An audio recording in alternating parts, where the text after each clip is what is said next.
Okay, I'm going live, and you are ready, Mr. McNeil. Good evening. I'm Jared McIntosh, and this is Our Voices, the People's Media. Tonight, there's a lot to address after this election. That Project 2025 we've been talking about is maybe, and it's more than likely going to go into effect immediately after January 20th. So it's something that we're going to have to look forward to fighting every day, and all of us got to get up and brush, knock the dust off of ourselves and get back into the the swing of things. I know I was really depressed after Kamala lost and the red thing won. So uh, I'm just still kind of flabbergasted, but uh, we got to move forward. But we'll go to our host, Mr. Derek Scott, who is with the scammy Democrat Party here. Uh, Bill Daggs, who is also with Okaloosa Democrat Party and other things that she do. Sherry Moran, who was campaign manager for Haley Morissette. So you were the campaign manager, right? Yeah, I was. uh, you were looking like no. Okay. Yeah. But anyway, we'll get started. Derek, I'll get it back to you. Okay, well, I guess good evening, everybody. I hate to say we're coming to you on a somber Sunday evening, but it is relatively somber, as Mr. McIntosh said. We were very hopeful last Sunday when we left. We, in fact, gave our predictions for this election cycle, and it just did not pan out as we thought it would. But what I would like to do, in keeping with our traditional format, is go through our hosts and see what we have going on this week that the people should need to know about. Starting with you, Mr. Vernon, what do you have for us today? I just want to remind everybody that the make sure my mic is on. That we got the parade tomorrow. Rain shine, we're gonna have the parade. Probably, I hope it don't rain us out, but you're gonna have to do a lot of raining to really rain us out. But we're gonna be downtown at Bertram Park, and now the parade gonna start at about 9:30, and so we're looking forward. We're looking forward to getting that out of the way. And me and Cheryl's supposed to host the parade. Cheryl, you might have to bring your raincoat, okay? Okay. So, and I know one other time we had one that was really stormed that day, but it just broke just enough for us to get the parade through. So I was looking out for get the parade through, and as the last entry went through, the bottom fell out. But yeah, it was bottom fell out before the end, and then the bottom fell out after the end. But it just that hole we had put in there. But we still got the parade planned, and we still gonna go through with it. Yeah, even though it says 50% rain tomorrow, but we'll see what happens. You know, the weatherman is like Trump. Every time he's open mouth, he lying. So we're gonna go with it. All right, that's it. That's all I have for right now, and um, All right. Mr. McIntosh, do you have anything? Just want to say, yesterday was the anniversary of Carol's passing. I was out at the grave site yesterday um, and put flowers and stuff on the grave, and you know, say a few words. So that's about it. Except, well, I guess when we get into the conversation. Mhm. Mhm. All right. Cheryl, what do you have? Well, as Vernon mentioned, I will be joining him, co-hosting the Veterans Day Parade tomorrow. So I'm excited about that. And we're still accepting registrations for the MLK Parade, which is right around the corner. So those interested can go on to www.mlk.org paradepensacola.com. Thank you for that. And where you guys going to be at in the parade route? Where is your stand going to be? Where you so I know where to look, so I can get my TV time. Oh, tomorrow? Yeah. Vernon, you want to share that information? Yeah. When you get down to Burstyn Park, that's where we're gonna grandstand is at Burstyn Park. When you get there, so look to your right. Big stage Where there. is that? I don't even know what that is. You know where the fish house is? Once you Yeah. get near the fish house, you right past the fish house there, and right before you Okay. get to the barcode, and once you go down that street past the fish house and start looking to your right, and you'll see a stage there, and then you're gonna end down at the Veteran Park. So Yeah. so you can get your airtime there. Got it. I will go. I'm not forgetting Jill, but I figured she would go after me because she has a little bit more to say. Tomorrow, along with the Escambia Democratic Party, we would like to invite you out to come walk with us in the parade. So if you are interested, we will be lining up, as Mr. Vernon said. The parade starts at 9:30. We're asking all of our walkers and participants to be there by 8:45. I will be there by 7:30, ready to go, standing in. At that point in time, if you have questions, look for me. You'll see me. I'm 6 feet 8 inches tall and very big, so you shouldn't miss me. I'm not saying my weight, I'm just saying very big. So you won't miss me if you're looking for me. But we'll be lining up at Spring and Romana Streets downtown, facing south. So if you're looking for us, look for us in that direction, and we will love to have you walk with us. And I'm going to pass it over to our wonderful person. It's great to see Miss Jill Lewis-Daggs, who has been not with us for the past few weeks, but we are happy to have her back. So I'm going to turn it over to her. Jill, welcome back. Share with us what you want to share and things that we need to know. All right. Well, thank you so much. I have missed you guys. I am, as you can see, have had some medical and unfortunate situation that happened right after the wedding. And so I have actually not been on, and I don't believe they've shared this, but I'll share it now. Have been in the hospital since October 20th, in Melbourne for, I don't know, 11 days maybe, and then now in rehab for another 11 days and still here. So I won't be on the whole show. But I didn't want to miss this because I knew Vernon would need my reel him in for a little while until I just let him go. We I thought Bill appreciate was that. going to be on here too, so I just knew y'all would need my help. But due to the health issues, I need to make sure that I follow the guidelines, and so I've broken away into a quiet room in the rehab. And put the patch on. I'm trying to follow all the rules. But what I have to share for you for Okaloosa County is, I'm hoping Derek's going to pull it up on the screen because I can't read it on my phone.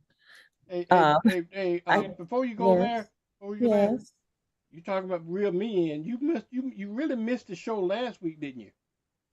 Yeah, I was in the hospital, so I did. Okay, you might have to go back and look at it. I had to you got to reel everybody else in but me. Last week, Okay. So they cut loose last week. Jill, I'm telling you, you thought I was a choir boy. okay. And that's why all of y'all smiled, because you remembered last week and you're like, I'm glad Jill didn't watch that. Okay. That's what that was. So maybe I'm here to reel everybody back in, or maybe y'all will have to reel me back in. I wasn't sure if I was going to be here, so I wanted to, and I can't actually, that's so big, I can't read it. So let me see what I can do. Because I can't read the sides because your pictures are there. But in Okaloosa County, we're kind of special because we do something in all of our cities. We're kind of not so special because we do something in our cities basically at the same time. So you have to choose which city you want to go to, but at least we make sure, because we are a military community,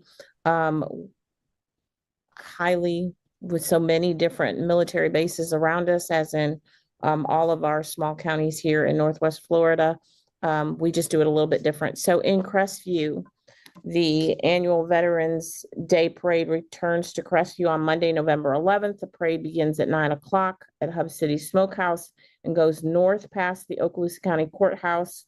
And then that is followed by a ceremony, a Veterans Memorial starting at 11 a.m. In Destin, they meet at Harbor Walk Village. On the 11th, the event will feature a special ceremony and veteran-owned business market from noon to 7. The ceremony will include a performance by Reed Sorta with autism signs, a presentation of colors by the Eglin Honor Guard, and guest speakers from 5 to 7. The band Revival will provide live music. In Fort Walton, the Veterans Tribute Tower Committee will host its annual Veterans Day ceremony at Beale Memorial Cemetery on Monday, November 11th at 11 a.m. The ceremony will feature remarks from the 96th Test Wing Commander, Mark Massaro, and the 88th Squadron Commanding Officer, Chris Wilcox. Guests are encouraged to bring a small bouquet to place on the community wreath during the ceremony. If the weather is a factor, the ceremony will be moved to the American Legion Post 235 at 105 Hollywood Boulevard. Then in Mary Esther, I told you it's every single city we have, or a lot of them. In Mary Esther, they will hold their 24th annual Veterans Day Parade on Monday. The parade begins at 1 p.m. on the Page Bacon Road before turning right on Mary Esther Boulevard, right on Hollywood Boulevard, and ending in the southwest entrance to the Santa Rosa Mall. Veterans Day celebrations will occur at the Santa Rosa Mall from 11 to 3 with food trucks, local vendors, and they also have activities for the children. Niceville had their Veterans Day parade this past Saturday, so yesterday. And then also Walton County, because they do a big Veterans Day parade. It'll be their 19th annual Veterans Day ceremony. Again, tomorrow, its lineup starts at 8 o'clock. They can walk or run around the lake yard. Also, Veterans Day breakfast will be served in somewhere hall. It's on the screen. The top one. Thank you. It's all blurred together. It just looks like something. Sorry. I'm dealing with eyes issues. From 8 to 10 at 11 a.m., the Veterans Day ceremony will occur at the Amphitheater on Lake Defuniak in Chipley Park. So plenty to do, plenty to engage in.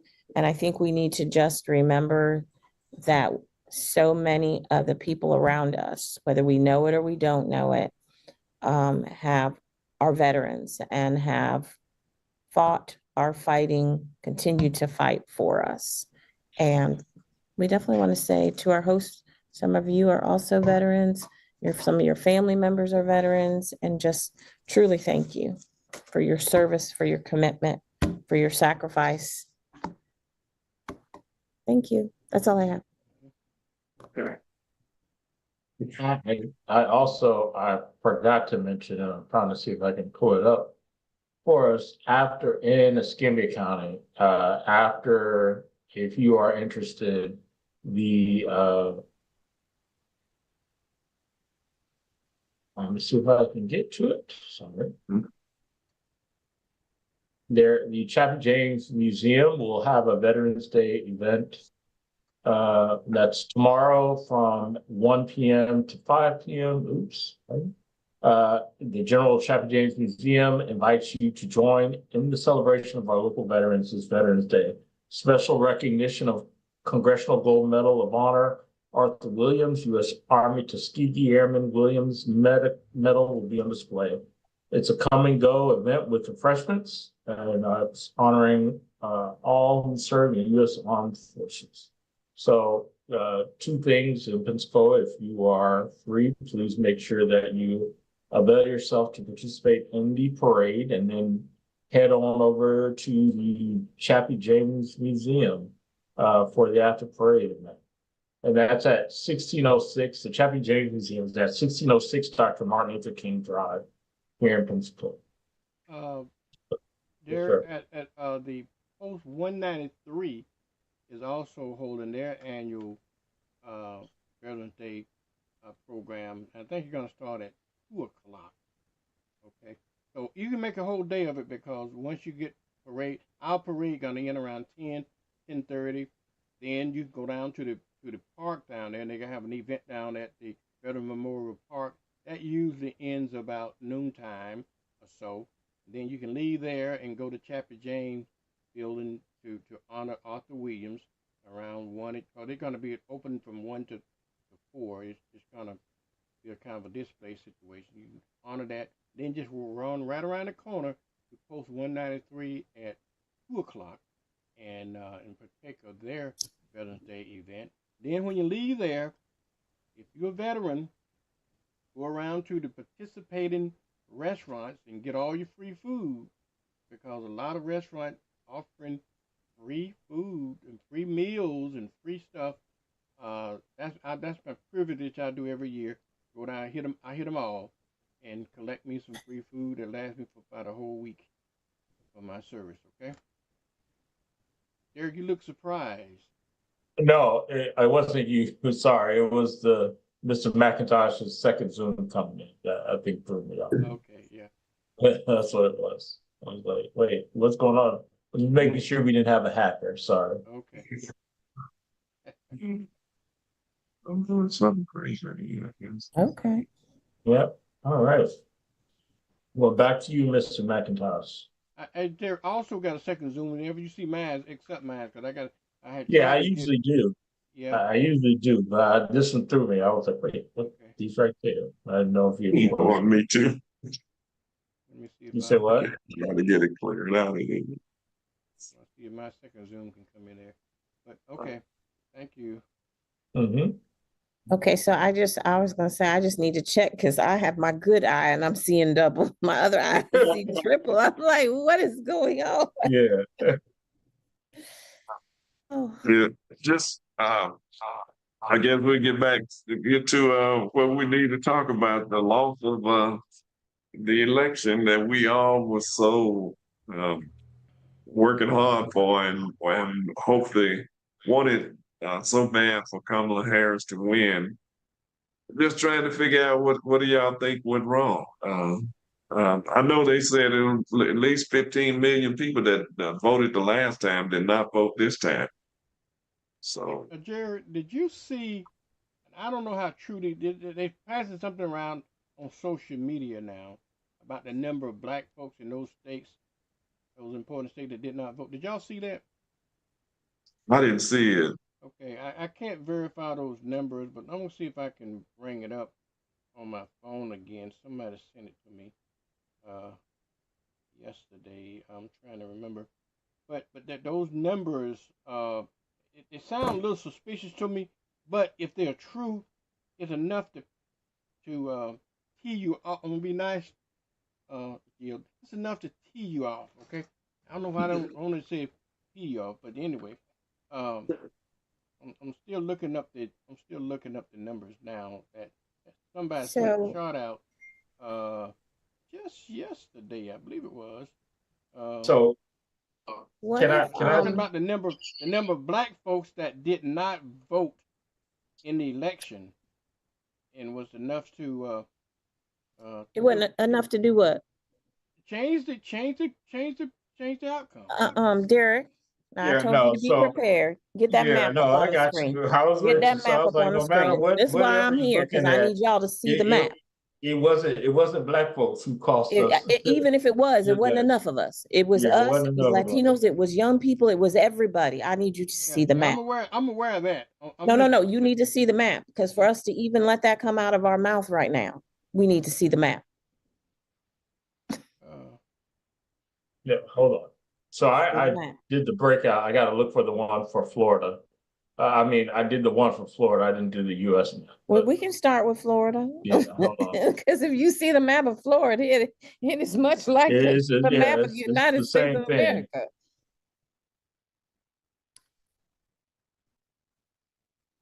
But that's what Florida looks like, So just so that is what, so that this is Florida. We're just going to start with Florida. So Vernon, Yes, ma'am. I don't care how many black people you pull together. No, I'm not. It's I'm not not saying enough to change this right here. We can be mad at them, but we can be no more mad at them than we should be at the whole process, because we miss the fundamental portions of why people were voting. What we thought they were voting for as the Democratic Party and many people, it wasn't just us, we were wrong. The bottom line is we were wrong. And this map shows you that this wasn't an accident. This wasn't one group of people. This wasn't one demographic of people. This was in this case, the state of Florida saying, we no longer believe in the principles. I was trying to think if I want to say political system, but the principles, the fundamental principles of Democrat. Now, they were able to check the box of Trump, but then vote for the fundamental right for women to control their own bodies. But we need to understand and look at this map, and I think we need to just digest it for a moment, because the next steps are going to mean we have to truly accept. We don't have to like it, but we have to accept what is absolutely in front of us. Okay. And then we can go through, hey, yeah, some of the Black people didn't vote and some Latinos didn't vote, a whole lot of them, because that's what the United States of America looks like. All the battleground states, all, ALL in sign language, all, todos los, all of them in Spanish, all. I think it was rigged. But Oh, can I share? Can I share but this go with ahead. you? I'm done. I just needed to make sure we keep flipping back to that when we get a little bit too I'm much into gonna. blaming I've been seeing whoever. this. I've been seeing it because I don't trust anything that I see on social media. Okay, but I've seen it several times, and people have been sending it back and forth, and I got it 2 or 3 times in emails that people sent me, and I hadn't verified those numbers and everything. Okay, I'm just gonna just hear me out, and we can talk about it and discredit it and everything. Okay, take the state of the city of Milwaukee, right? They said Trump won Milwaukee, Wisconsin's by 23,000 votes. Okay, they said 93,000 people, 93,000 black folks did not vote in Milwaukee. The Trump won Florida by 113,000 votes, which I don't believe that number, but I think he must have won about 113 million votes. But then they said in Miami, 379,000 black people didn't vote, which I don't believe that many black people that even in the state of Florida, let alone in Miami. But on and on, Yeah. they talk about Detroit, all the battleground states they got, even Atlanta. They said Trump won by 211,000 votes, and then there's 500,000 folks in Atlanta didn't vote. But that's going out on social media. I'm just passing that on because I hadn't verified those numbers, and they don't sound right to me. But I think Jill is right.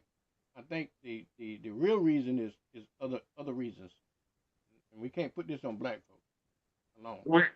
The real reason is white supremacy. Yep, You exactly. know, You know, that's the real reason. You know, when Jerry, you really, so huh? I have to, I have to disagree. Now, part of it is those people that are diehard Trump people, absolutely. I'm living with them in this rehab center. Lord help me, Jesus, protect me. But there are some diehard, but I want you to understand that there were Latinos and there were young people, and I have numbers here and statistics that changed, and they are not white supremacists. They are our family members and friends' family members that said, I'm looking at the economy, I don't feel comfortable. The process that they went through on the other side was so meticulously cohort, but yet they were able to do it. So we're knocking doors, we're making phone calls, and we're texting, and they were podcasting and social meeting in the dark spaces where are what we would call dark spaces, but for the young people, for the Latinos, for America, they were listening and watching. And he was telling them, I'm going to change your economy. He got the immigration people, the people that really believe, like you can watch his stuff. They honestly believe that the immigrants have come in and they've taken all their jobs. And if we just get rid of them, everybody's going to have a job and everybody's going to be happy. But he was busy selling that story while we were trying to knock on doors and convince you that the Democratic Party is going to do what? Some people liked Kamala. I mean, you can't take away Kamala and the fact that she was a Black woman and that she was a woman. I mean, so there were so many issues. But I don't believe that soon. What do you have that beautiful picture that we found, Derek, that they put up? The one I Which one? sent you, the one where they have the whole United States with that beautiful red wave. Oh, no. I did They predict have this I predicted a picture. tsunami last weekend.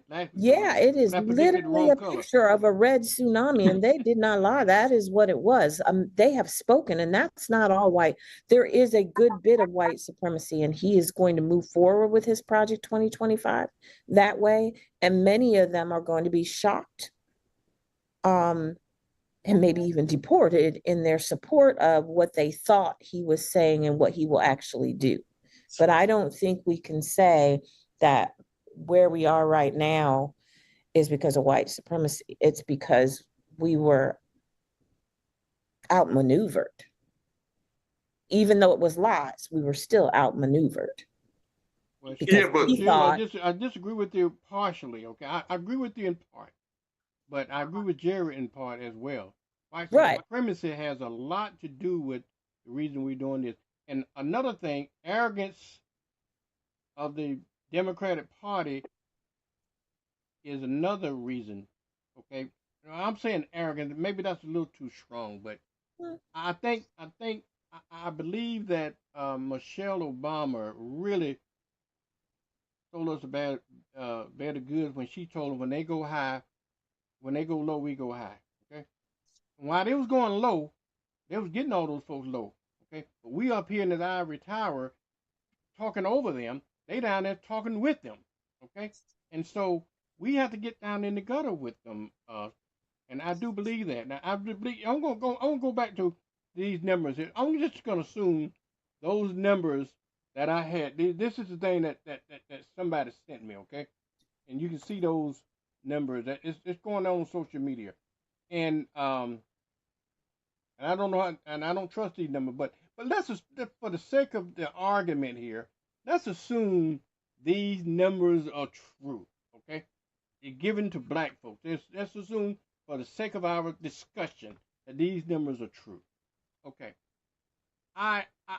That's why I get I have the issue with the Democratic Party, and I hear Derek say that they didn't put the money where they should have put it. They trained over $1 billion. Okay, I don't know. I don't recall ever seeing a national Kamala Harris. I don't watch a lot of the other black media like BET, and I don't have time, but maybe y'all do, like BET and all those kind of folks. I don't recall a Kamala Harris ad on those. I do know locally and around the state of Florida, because I'm a member of a state black media group, and most of us, none of us really got we got some Democratic uh, support, for like congressmen and but a national for a Kamala ad, it was non-existent. They didn't spend any money, so they didn't ask him. And what the Republican Party was doing,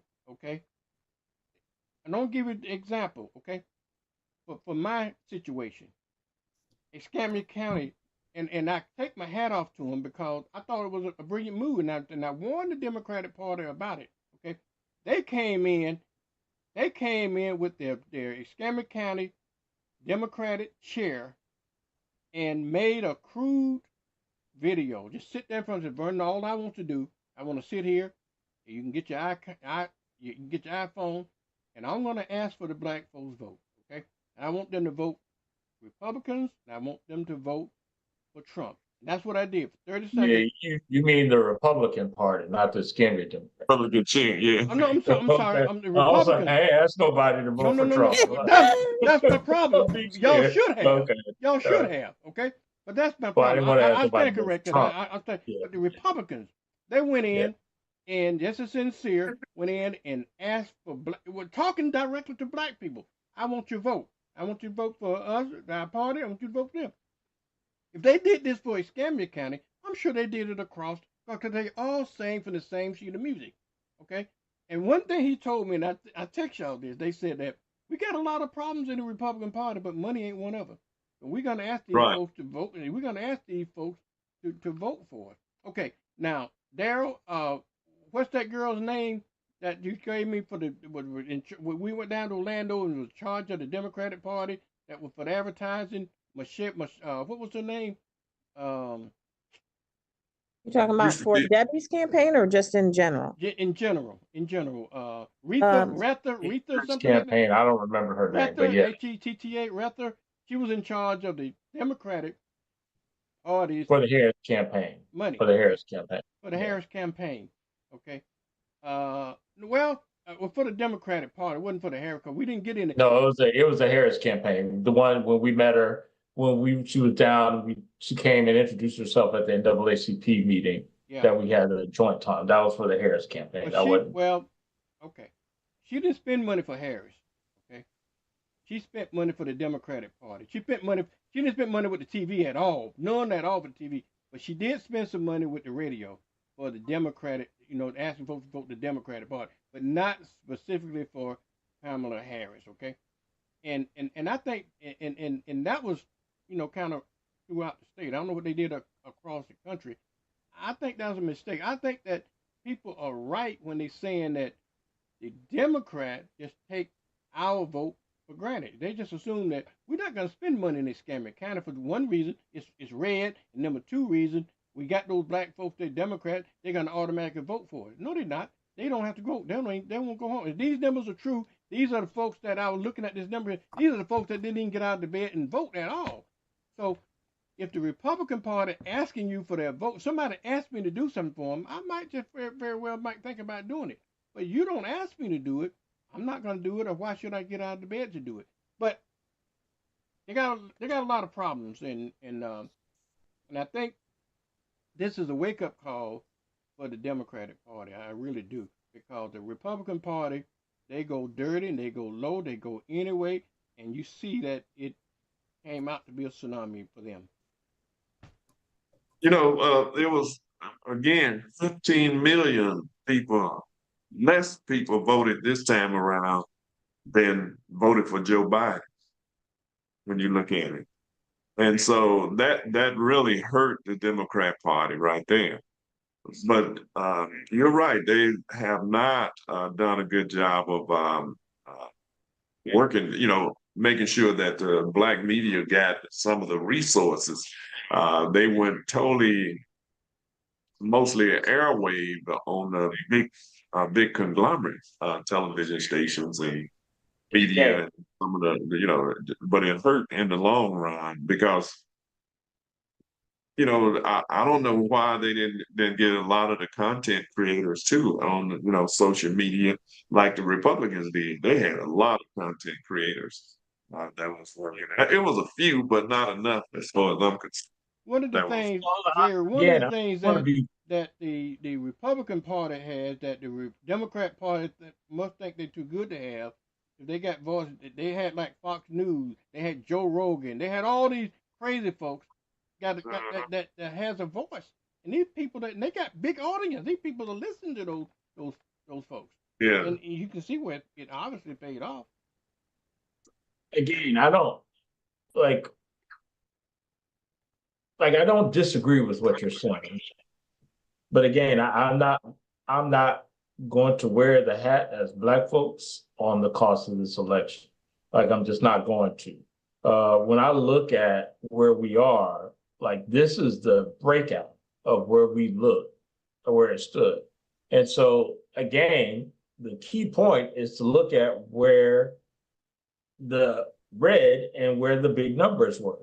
And they were amongst, if we go in order of highest to lowest, white men, Latino men, and white women. Yep. Black men and black women, and the black women was 92% of the vote. Black men was 78%. We knew that there were going to be a small outlier, but that's not what cost us the election. You see white men, you see white women, and you see Latino men. So when we talk about it, although we could have done a better job of asking black folks for the vote, that wasn't what cost us the election. And when we look back at, and I'm going to try to say this the best way I can without sounding horrible. I go back to at the beginning when they announced that Kamala Harris was taking the top of the ticket, right? I was like, oh Lord, this ain't gonna work, right? And I said this not gonna work for a couple of reasons. Number one, white women had their chance to secure their place in history with the Hillary Clinton campaign. And they lost that failed miserably. I didn't see a world amongst us that they were gonna say, okay, well, we didn't get it, but you black woman, you got it. We gonna rally around you. I just didn't see that happening. But I have to admit, I won't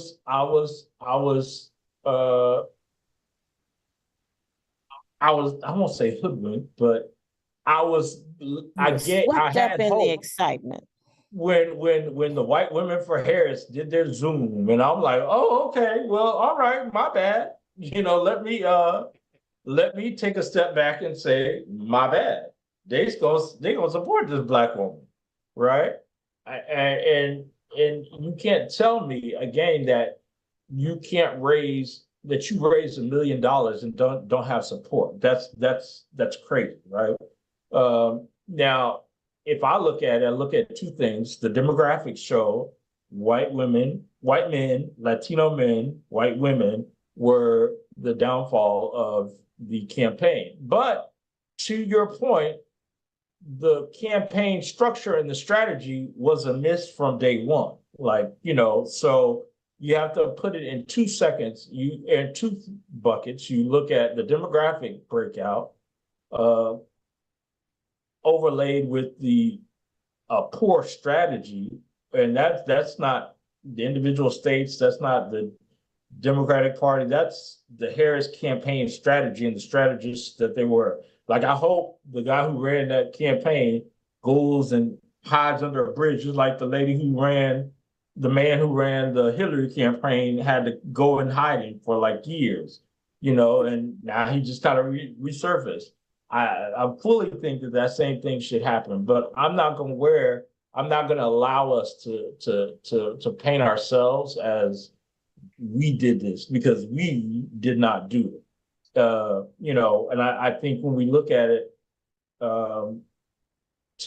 we had a large group of Muslim folks who said, nope, we ain't with it. We're voting Jill Stein and we're voting for Trump. And they came out and said, we were never going to vote for y'all. And so here we are as black folks rallying to champion the cause of the Palestinians. And they said, we're gonna dick y'all just like we're being dicked. Okay, well, got it. Now I know where we are, know where we stand in this thing. Thank you, Jill. So to Derek's first point, here's the numbers. Pennsylvania went from 27% Latino men from 27% to 42% nationally. Latino men leaped from 36% to 54%. That's nationally. Trump also increased his share of voters without college degree, gained ground with black voters in Pennsylvania and Wisconsin, had held steady nationally with white women. His support went from 32% to 54% in every single state, except for the ones that she won. So automatically, like, they just jumped. So yes, we can't wear this. Yes, Vernon, I'm sure there were some black people who didn't vote, but what I would say to that is we absolutely know that there were also black people who voted for Trump. So you pull them out of their beds and their homes. That did not mean they were voting for Kamala just because they were Black, because that's not where we are. And if you Black recall, people, Democrats, or, you know, Democratic leaning Black people voted for Trump. yep. My There's If a you question recall, fundamental last week, breakdown when you can be of color, LGBTQ, any of those people that he goes after, and you can check a box for Trump. That means that there is a brokenness in the messaging, in the system of the Democratic Party, because they did not feel like, even with us giving them all that truth and us sharing with them what 2025 really was, they did not feel like they could trust the Democratic Party with their vote, with their lives, with their families. why do you suppose It that is, Jill? shows. Why do I think that is? Yeah. I think seemingly so. I'm speaking from young people through my daughter and her friends, and all of the social media of what they're saying, that they really did not feel like there was a growth in the economy for Biden.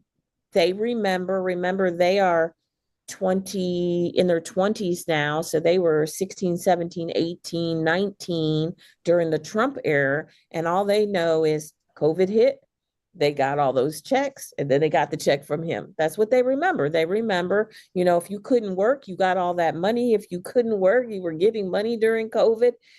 It was great, really, for them to be at home. And then as soon as that turned around, then they got that child tax credit, which was not Biden yet. That was actually the Trump reign. They got those big checks.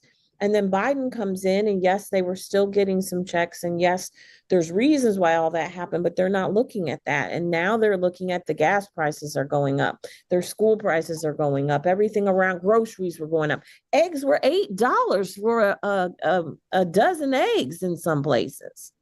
They blame the president. The economy falls with who's in office. They're not looking at how it is all put together. And then you have Trump that says, I'm going to cut this, I'm going to cut this, I'm going to do this. I mean, he sells you the world. He really does. And then he gonna put tariffs on, which Right. He's going to tariff. They don't gonna go understand that the past. tariff isn't going to help them. They And don't understand it. the inflation rate is 2.1%. Unemployment in the country is 4%. Manufacturing is up and booming in the country. But you know, I guess when I think of, when you look back, and you know, I know when I was growing up, I could remember you could buy, you know, a bar of candy for a nickel. That's now $2 to $5. You know, but it had nothing to do with the president. It's the greed merchants that Kamala Harris was trying to tell them about, that she was going to stop the gouging of the people who are the consumer, who buy the food, who buy the product in this country. Who She was talking about giving more, you know, doing more release from the high cost of education and trying to tap it down, but that's going to be done under Trump's administration.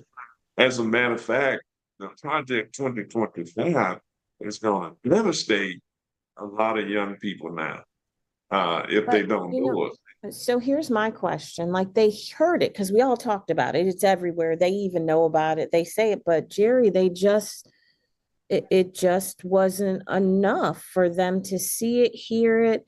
I mean, Derek and I were talking to some young people, we won't mention their names, and they were like, that wasn't really said. That's not what they really meant. That what we're telling them, here, go back and look. This is what was said. This is what's going to happen, because they really, you know, they love the fact that Trump said, guess what? If you are and many of our students are going to school and they can't get jobs. And so they end up in the restaurant business or a business where you work for tips. And he said he's not going to tax their tips. That's huge for them.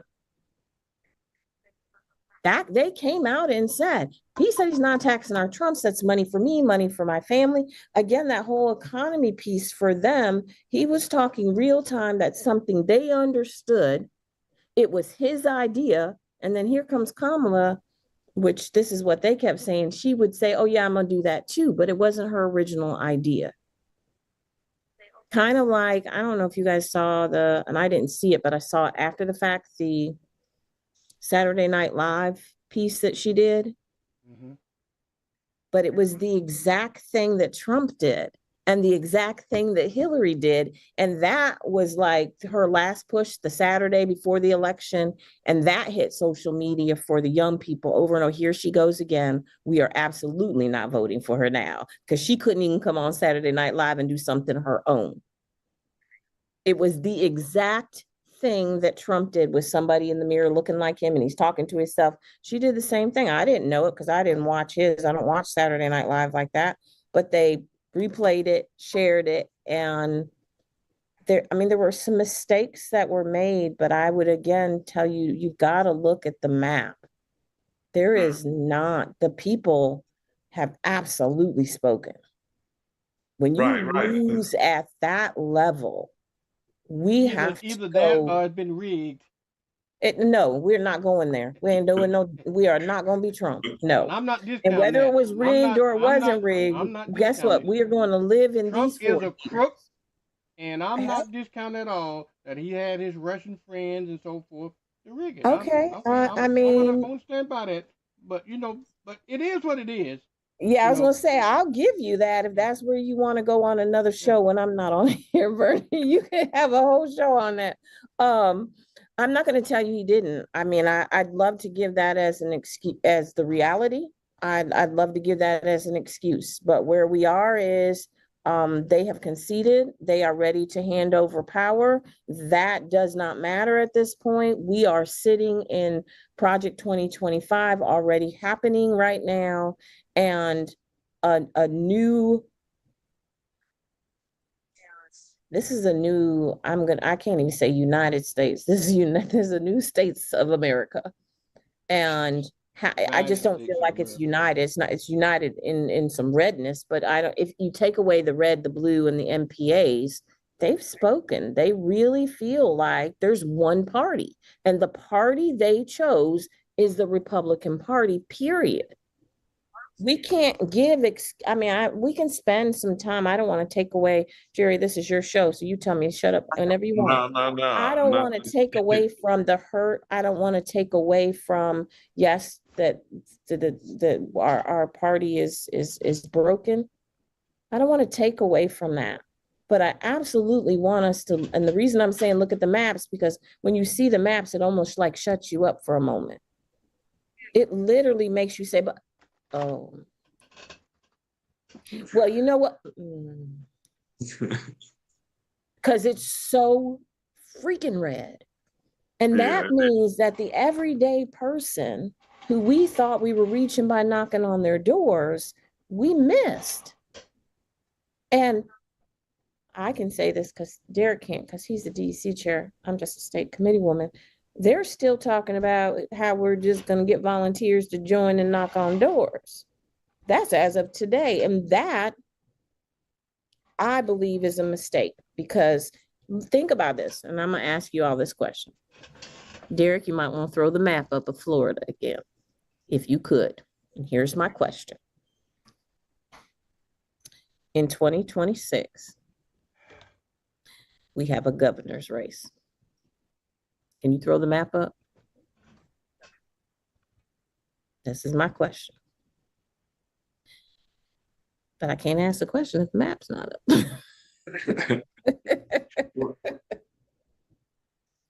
Well, I was gonna say, you get all these people moving here every day. Well, so I think, Jerry, we need to move to the places that were almost blue and help them be blue.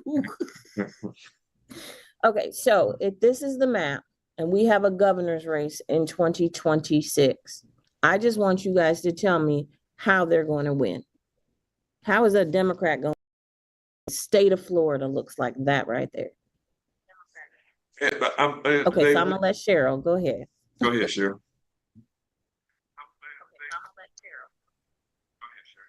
You're on mute, Cheryl. I know. I mean, okay. We can't hear you. Okay. So I totally agree with you, Jill. The problem I have is that we see this map, we see the numbers. Vernon showed us some numbers. 2026 is right around the corner. Who do the Democrats have to run in 2026? It's less than, like, they should be already kind of campaigning. It always seems like they're behind the ball in the planning of whoever's going to be running for these positions. I think you're right. And I'm just gonna cut you off for 2 seconds. There was, prior to November 5th, a whole list of people running. There was talk of Val Demings running, and they wouldn't have come out till after this election. Val Demings running, Fentress Driscoll running, Nikki Fried running, Chevron Jones running. They have a bench, but I don't know that that bench is going to step into this. So here's so if these people, like say they had 5, and I don't know that this is a good strategy or not, but say they have 5, and you got 5 people working throughout the state of Florida, really pushing for 2 years, then close maybe 6 months, because it seems like 6 months prior to the election is, or that primary right before, all of them come together, but the work has been done. We can't wait until like the year of the election to say, hey, we're out, campaigning, and we need, funds raised and things like that. I think, like, if they're not starting actively in the next week or so, like, we're kind of in that same cycle of losing an election.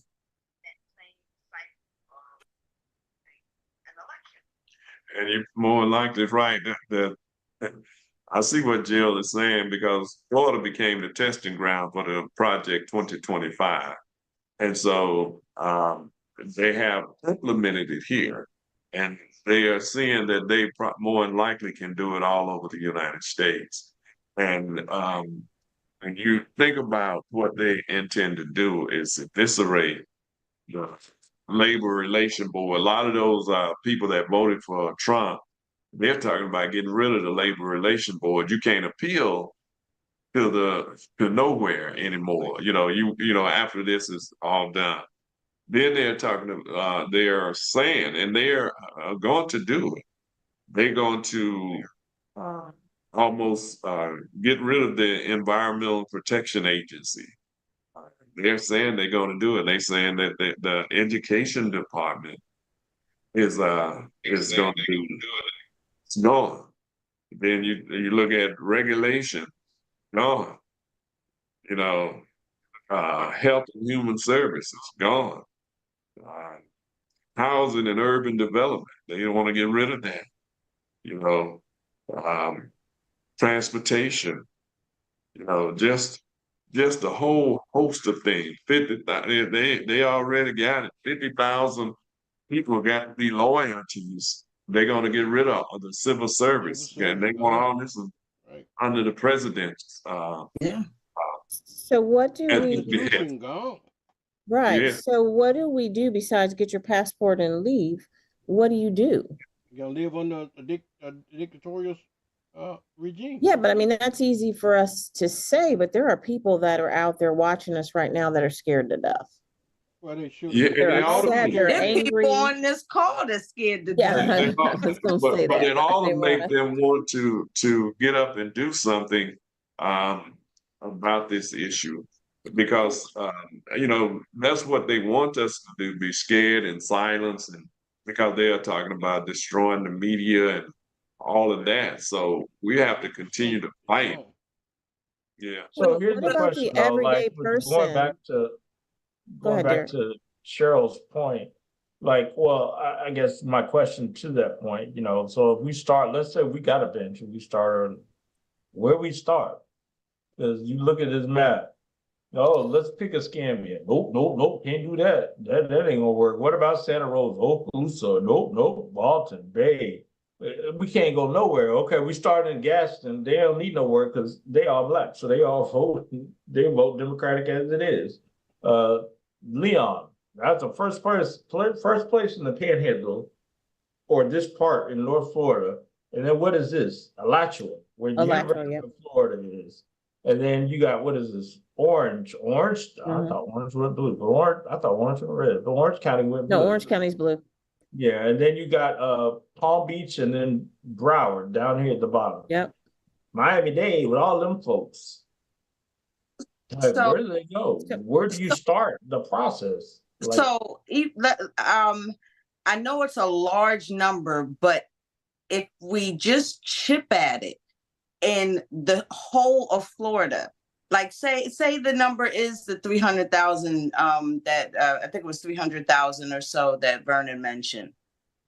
Out of the 66 or 67 counties, out of all of the precincts in each one of those counties, what does that mean numbers wise for each precinct? Like, can't we like kind of like chip away in that respect over the course of the next year? Like, we can gain 5 new 5 new voters who have either just moved there, just eligible to vote, you know what I mean, or encourage or inspired some dormant Democrats to get out and vote next time around. Like, how impactful would that be if we got 25 people in each precinct across the state of Florida? What would those numbers look like then? In this case, it'd still be red. Before I'm just saying, I'm being honest. It needs to be more than 25. I'm just being more honest. But I think what I would say, Cheryl, is that is the strategy that we've always had, that I think will be good when we fix what's broken. But if you have broken glass and you're trying to go to broken glass and say, hey, we can be all together, but we're not, we're broken. So yeah, you can start in Escambia and get 25 more people, but you forgot about the 150 that we lost that are still gone. So your 25 just makes that 125. We've got to figure out, what did we do wrong? Where is the miscommunication? What is it that they really are looking for and want? And how do we change our messaging, our reality, our do and don'ts to what they want to hear? Because what we said, knock, knock, hey, abortion's important, marijuana's important, Project 2025 is there, didn't make them change. But their message, your economic wealth is with me, Trump. Your what was the other thing that they said? The immigration thing is with me, Trump. They said what they needed right then. You can chip away, but what are you chipping away at if we don't find out what the problem was? Right, and in order to do that, I agree with what you're saying. In order to do that, it requires listening, and I think it was more, this is what you guys need, or this is what I think your problem is, instead of listening to them saying, well, no, we're concerned about putting food on the table. Even though we understand that it is not Biden that makes the prices higher in Walmart. The average person is just like, we need food on the table. He spoke to that. We just brushed it away because, that's not what we do. You know what I mean? So listening to people, messaging has always been an issue with the Democratic Party, in that I can get that from Escambia County, the Escambia County Democrats, but maybe not, like, they're not, and I don't want to say the wrong thing, but like maybe they're not in sync in the message that the statewide has, or over there in Leon County or whatever. It's like, it's disjointed in the Democratic Party. Meanwhile, on the other side, they're lock in step on every single thing. Like, they move in unison, and there's always division, even in the Democratic Party. And so I think that's absolutely right, because think about it. If right now, I'm not going to use Kamala, we're going to make up somebody because that would be terrible. But if the candidate that we have for president had 5 felonies and did the stuff that he did, we would not have voted for them. We would not have put, I don't believe us as Democrats, even though we vote to the ticket, that I'm going to tell you that you should have a felon for the president. I'm just not, fundamentally, I'm not. But we fall in love. had no problem. Yeah, they fall in line. Cheryl is right, because it didn't even come up. So he has not only broken records, but we now, as the United, that's why I said I can't even say that, as the states of America have said that it is okay to have a president that is a convicted felon.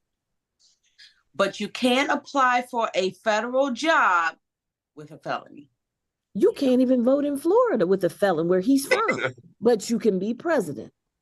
You can't. And that's why I say, look at the map. Job, a county job, look a at the job, map. a job. Look at the truth and understand there's a brokenness. And this is not a demographic brokenness. This is a political, I don't know what you call when you just need to start freaking all over. That's Yeah, and it goes back to speaking to people where they are as opposed to where you want them to be. Because it's easy to say, oh, when they go low, we go high, but everybody ain't high. You know what I mean? In that respect, like some people just they live in the gutter, and that's okay if that's what they choose to do. But we're not speaking to them in that, if that makes sense. Right. And then exactly what Cheryl just said. Think about it. The Democratic Party pushed Amendment 4. They lived by it. They said they spent billions of dollars. And although we got 57% in Florida and it passed in other states, we in Florida spent all that money telling people that that was what was most important. And you want to know what came out was most important? Economics. And immigration. So here we spent billions of dollars on Amendment 4, a woman's right to choose, because we being the Democratic Party, we knew what Americans were going to do. You know what you want? We knew what Floridians were going to do. We knew that white women were going to do that. And we knew you black men and white men, Latino men, Asian men were going to stick up for our rights because you love your women. Nope. That ain't happen. And you know what? Back to the messaging. They kept calling it the abortion bill.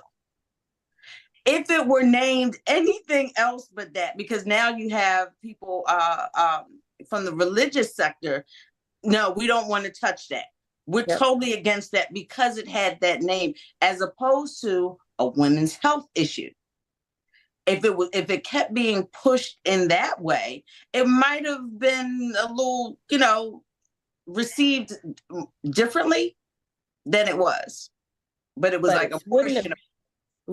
Correct, but it wouldn't have changed the fact that we spent billions of dollars telling you, the states of America, that this is what's so important to you. We told you that's what's important to you. Again, and they told us with the picture that Derek don't want to put up with that map with this red tsunami, that that's not what was important to them. Right. So that's the brokenness.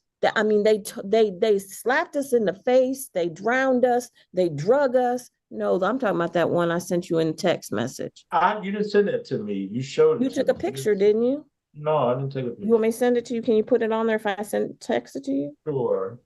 We listen to polls and not people, because I don't know. I think I know a lot of people, but nobody that I've ever encountered has ever did a survey or a poll.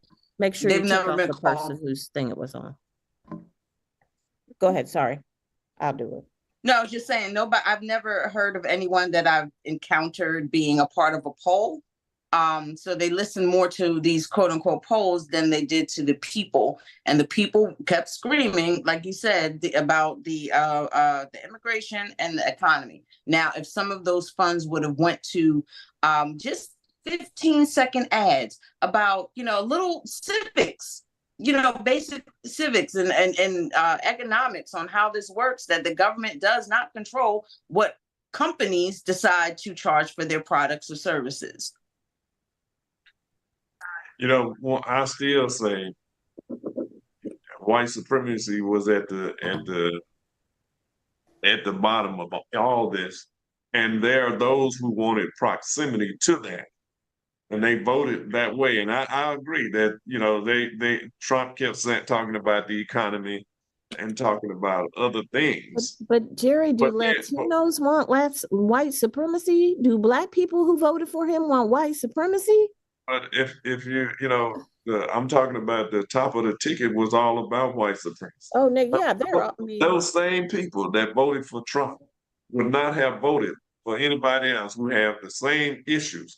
Those same people who are out there voting for Trump would condemn anybody else with a felony. Those same individuals. I'm saying that these people who, during slavery, there were people always held us back from escaping out of slavery. They were Black folks. That during the civil rights movement, there were people who disagreed totally with the advancement that was being made because of their own selfishness. So yeah, I agree that the economy and immigration was a part of it, but I don't believe that was the major part of it. I believe that these people knew exactly what they were doing, and they knew exactly what they were doing, that they were not going to support a Black person, a Black woman who was more intelligent, had more skills than Trump, who was have who served as a prosecutor, who served as a senator, who served as the vice president, who was more qualified than just about anybody else that ever ran. He was,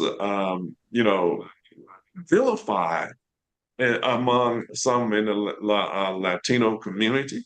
Um, because Latino men have that misogynist mentality, the same as a lot of those white guys. And there are some uh, foolish Negroes in our community who have the same mendacity to vilify a Black woman and put up some nasty pictures of her on social medias. And then they with their MAGA hats on. I'm just saying, yeah, probably the economy has some of it to do, but the economy is doing much, much better than it was when Trump was in office. But they just the don't. lie that's been told is that it's not. Right. The fact was, and I don't think you're wrong, Jerry. I think you're right.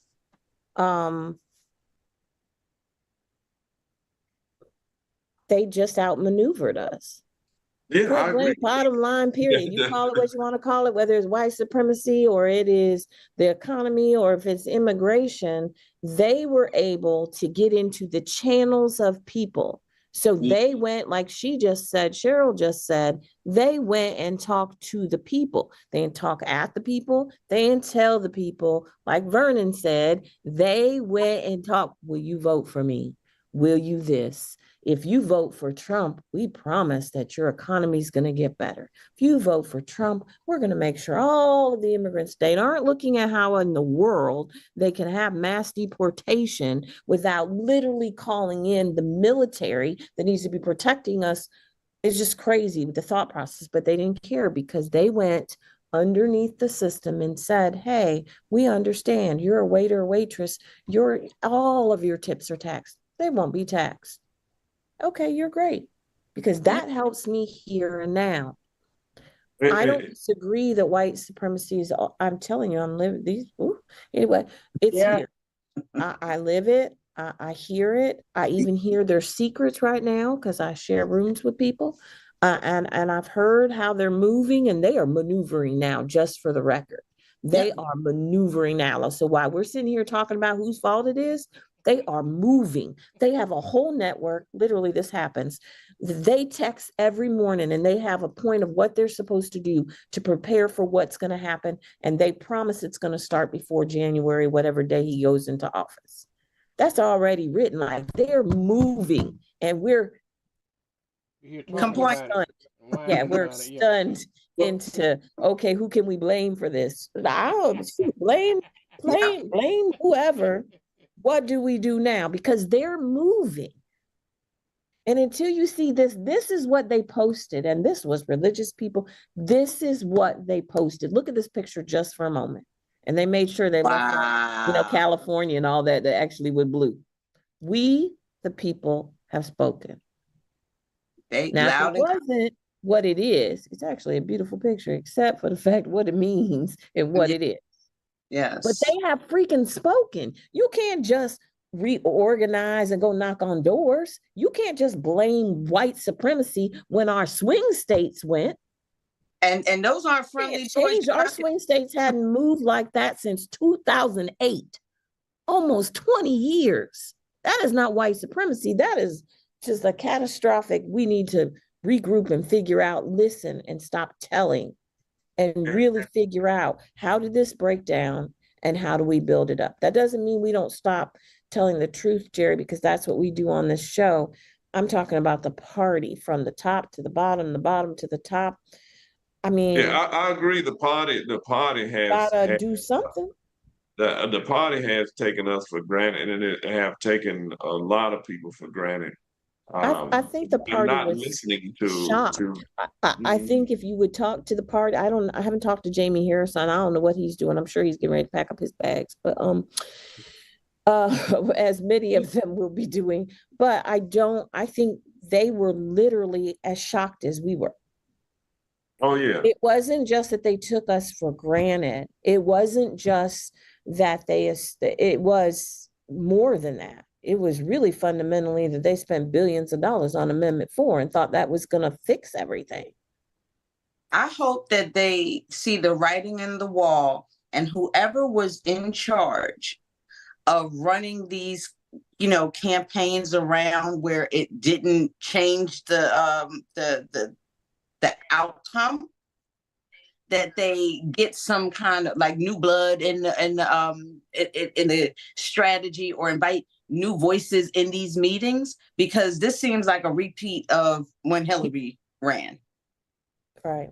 And maybe not even, I would be willing to accept some old guard people if they're willing to listen to the people.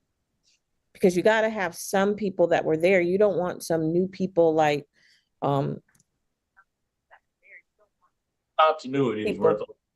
That could be, they're speaking the right thing, but they could take over and be just as detrimental. Yeah. Right. Yeah. So we gotta balance. Some of these not old folks. I don't mean old people in terms of age. I mean old as in they've been doing this for a while. Mindset. Yeah. Not even just, they've just been in this for a while, and they swear they know. Like anybody, I go back to saying, and I will continue to say it because it's accurate. It don't make any sense for a presidential campaign to go in and canvass neighborhoods that have already been canvassed. That's stupid. That don't make a lick of sense. It don't make any sense that you have a county with 50% Black folks, but you don't want to talk to them. That don't make any sense. Just little things like that. And until we can admit that and I want to swing a little bit more to Mr. McIntosh's point, that we have an undergird, and Jill, I know you know it, so we don't have to talk about it, that we have, I'm going to try to be nice about it today. And yes, Cheryl, I'm going to be politically corrected and be on the nice way. And I'm going to say we have a lot of Dixiecratic folks who are still operating in Dixiecratic mindsets. And until we have top of the party folks who acknowledge and fix the problem, we're not ever going to get to where we're going to go. I was just having a conversation just this week with someone who asked me what happened. And I said, until you had come to the realization or admit that there's a problem, then I understand why they can't admit it. And so I'm just going to leave that where it is and call it a day. But you know, we have an issue. So, you could talk to all the black folks you want to. I can make a commercial tomorrow and say, please vote Democrat. But, I only got enough money for a 30-second commercial one time. There, Yes, sir. there lies the problem. Okay, and I think that's the problem with the Democratic Party, is that for the same reason you want to call them out, you want to embarrass them, you want to talk about it, and I know that you call them Dixiecrat. I think Trump probably framed the word when they said rhino. I call them dino, and those are Democrats in name only. And and now I can bet you on this. I'm gonna predict this, Eric.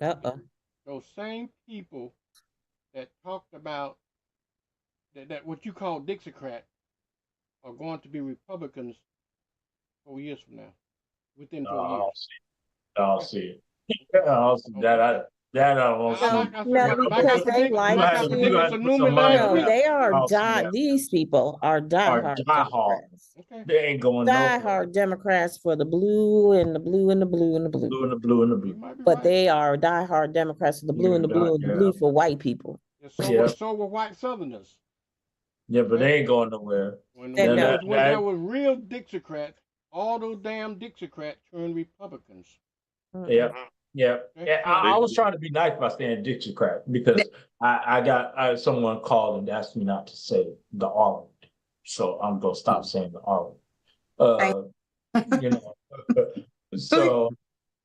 But we have a plan regardless, and whatever the plan is, it needs to be a cohesive, inclusive plan. If we're going to move as the Democratic Party, it should be everybody on the same like they move in the same talking points. This is how we moving. We're not going to be distracted if we're in an interview and they bring up they can bring up toast. We're going to go straight to this point. Whatever they bring up, we're going straight back to our talking points, because that's how we're going to move. You know what I mean? No, I don't know what you mean. I mean, I know what you want to mean, but I don't know how you do that with the brokenness, without the brokenness. You're asking broken pieces to repeat something. Broken pieces don't repeat. They just break more. So you still everybody else to break with them. They just you gotta go. This is not what did Chair Freed say? She's in, where is she? In her boat. What was that? The Titanic? Yeah. Oh, wow. So this is the Titanic. She called this before the Titanic. So she said it's the Titanic and we shouldn't expect for it to just turn around and then break through the ice and float again. But this is the Titanic, not I'm not gonna break it in pieces, but it sure is stuck at the bottom of the sea. And it's stuck. It's embedded stuck. We're not in the grave. We're not dead, but we gotta do something. And to do something can't just be, oh, we're gonna knock on doors again. We're gonna get volunteers. So let me ask y'all. Right. Let me ask y'all this. Let me ask you this, Jill. Do you think that we need to start focusing on more right now, the local races? Like they did. They started working the school board, then they looked at the state house, the state senate. There are things we can, and then the congressional seats in places where we can win. We know that we can win, but the people are not turning out. Like in places like New York and California and other places where there's a majority of Democrats there, but then Republicans are winning with a small amount of voters in those areas because the Democrats are not turning out. And one of the things that was said that that we are not doing a state-to-state campaign, even though we might win New York or win California. We could win it much bigger if we campaigned in those areas. We are letting those votes go because we end up losing congressional seats. Right. We end up, the Senate almost was lost there in California. with even though we won, but it was a close race with Adam Schiff. So The congressional seats in some of those areas went red, and yeah. some of that should have been totally in our corner, in our wheelhouse. So We lost those seats. I thought you were talking about Florida, so I have a different answer for Florida, a little bit different answer for Florida. So yes, you can work on, I mean, I think in those places that are blue, but if Derek puts that map up again, you're limited to all the places that are blue. But yes, in the places that are blue, they could start getting their bench together. But look at what that looks like in the state of Florida. It's not, I mean, in the to go to the United States one. So that's what you have in those places, which is not even a fourth of the states of America. They can absolutely do that, and they should do that to try to secure some more seats, because that's where the seats are probably going to come from. All the other places that are red, it's going to be significantly difficult. I would hope that the swing states, we can swing them back, but you can't swing them back without a message. You can't swing them back without understanding why they swung, I believe is the right term, in the first Right. place. Like, we are trying to fix something that is, we're not talking about a broken glass that has a piece of the glass where you just put it back. We're talking about a shattering. This outcome, specifically because it was the person it was, and that they had felonies, and just the whole idea of it, is a shattering of a glass. Tiny little pieces. You got to understand why we're in tiny pieces before you can put the tiny pieces back together. Yeah. One of the Hillary, reasons I would say we had shards of glass. This is tiny pieces.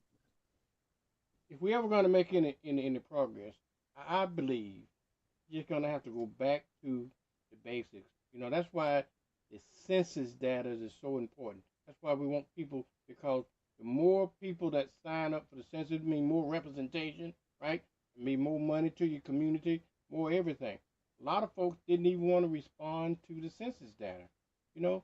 Well, they're And definitely not going to respond now, because they're going to be afraid that if they say they're any part of an immigrant, they're going to be mass deported. Well, that's what I'm saying now. They done put up this chilling effect now that you would, but it was important when we had it to do that. So that's what called gerrymandering and all this other kind of thing that got us in the position that we're in right now. But people have to understand, when we ask them to do things like nothing but sign up for the census, which is very simple, they don't see any value into that. But now you can see where it leads to. And so we got And maybe that needs to be added to the, hey, how do we pick up the broken pieces? Yeah. Like, let's go all the way back to the census, but don't come around for another, what, 6, 7 years, but just in general, just so they understand. But that's but the census is a long-term fix, though. That's what I'm saying. Because Right, but to educate them, I just think, I know, I thought before they needed to do it, and like I said, this isn't going to change the party that we're with, or but the party that we're with has to change to the people that live in our state. Mm-hmm. And they have to listen. But I think you can't just go back to, okay, it's December, all the DECs have your election, clubs and caucuses have your election in January, February, March. We're going to pick a new chair or keep our chair in January, and we're just going to go start knocking on doors. You're going to ask people in a catastrophic situation to take their money and run for office in seats that you know that they're not going to be able to win right now because our party is broken. People in our party are wondering, should they move? Not so much. I don't think we're having a mass exodus of Democrats, like moving to MPAs or Republicans. I don't know that at all. I'm saying I don't believe that's happening. What I do believe is happening is that because of the results and because of the anger and the fear, that they're pulling back. So those people that were active and involved and engaged are saying, do I need to stay active involved and engaged, especially in the state of Florida, where we have X's on our back, because just like Jerry said, 2025 is starting in Florida. So if you're Black, if you're brown, Jill, if you're Latino, if you're Asian, if you're LGBTQ, if you're disabled, if you're white and poor, I think I hit everybody, Indian, everybody else, they're coming after us. Jill, But I'll say this, okay? I'm from the country. Jerry knows what I'm talking about. I think we're trying to close the gate after the cows and got out. Okay, I think it's a little late for that. And if anything, I think you're gonna lose a lot of, not a lot, but you're gonna lose some Democrats to become independents, if not Republicans. I can bet you on that. And also that if with Trump in that 2025 system, it's too late. It's gonna be so screwed up. We're not going to have a democracy in 4 years. So it's almost all over with. So you have to worry about all of that crap now. It's going to be 99% red, probably. That's my opinion. I think that we have an opportunity here. And I know that sounds kind of crazy in this moment, but stripping away everything and going back, like you said, to the basics and some education. I do believe, like Joe said, we have, some people have an X on their back, right? We can still move and engage, just maybe move a little different so that we're not knocking on doors, but maybe we're spending the time and resources into those educational pieces. We all remember growing up and we had like something as simple as Schoolhouse Rock, where people in a very elementary way learn the basics of civics. I'm just a bill. Yes, I'm only a bill sitting here on Cheryl, like Cheryl. Okay. I want you to read your history. 2024 is 1933. We was in 1933 with Hitler. Okay, when nothing changed back to Germany until after the war. Okay, that's what we are. I think it's too late. We're gonna have to ride this wave. We're gonna have to ride this red tsunami once it settled down and it sucked everything back out to sea and whatever. In about 10 or 20 years, maybe we can get back on track. I think we just lost our last opportunity. You can frown you want to. I mean, we did. No, I think we have lost. But I'm just saying, remember Derek said we're one election away, and we had no idea that we ain't one election. We was at the election. Do you guys think that we have no chance whatsoever to bring this back to local politics, just on a small level of getting our state house and things like? Did you not see your map of Escambia County local politics? It's just red as your blood. Yeah, but I think that I would say, I don't want to say that it's going to be 10 or 20 years, but I think that if, like Cheryl, you're an organizer and you can tell you're an organizer because you're thinking like an organizer, and that's great. And I think we need that also, but you can't organize broken pieces. Have you tried to organize tiny broken pieces? All over again. We literally have to start all over again. I think, Vernon, what you're going to see is people that are, you've got the base, some of us that are still like, okay, we're here, but you can't, I think we have to put both of it together. We have to listen to what Vernon's saying, because he's right. We're going to have to ride this tsunami. There's no way out of it. But we don't ride 4 years of it, but that doesn't mean that we have to bury ourselves. That's all I'm saying. We don't have to bury ourselves and say, I hope they don't see me. They don't have to do that. But we also have to be very aware of where we are. I mean, where we are, yes, Cheryl, we can organize all we want. And I think, Derek, you said you have 50% of the Democrats are Black. But we need more than that to vote, and therefore Vernon's right. It's still going to be red because that's where we are. So even if we could get all of the Democrats, Black, white, purple, pink, to vote, you're still outnumbered. And they're not moving this way because we have nothing to offer them. Okay. So again, that's why we have to fix that whole, who are we? who is the new Democratic Party? When's the meeting? Go into the waves, the secret waves. I don't know where those people were, but I mean, they wrote it all down. You can read a whole article on it, how they were able to get into the different social media, not just TikTok, not just the things we know. They went deep in there, and they had podcasts where they had 14 million people watching it. We don't have 14 million people doing nothing because we can't agree. But they were able to take young people and Latinos and Black people, white people, come together and listen to that and say, hey, I can resonate with that. I don't care what the rest of it is, but I understand that. That's what we have to understand. And everybody forgot that Trump gave some close to $3 trillion in tax cuts to the rich, which exploded the deficit, which caused everything to go up at the same time. Housing. Then he put tariffs on the farmers that people have forgotten about.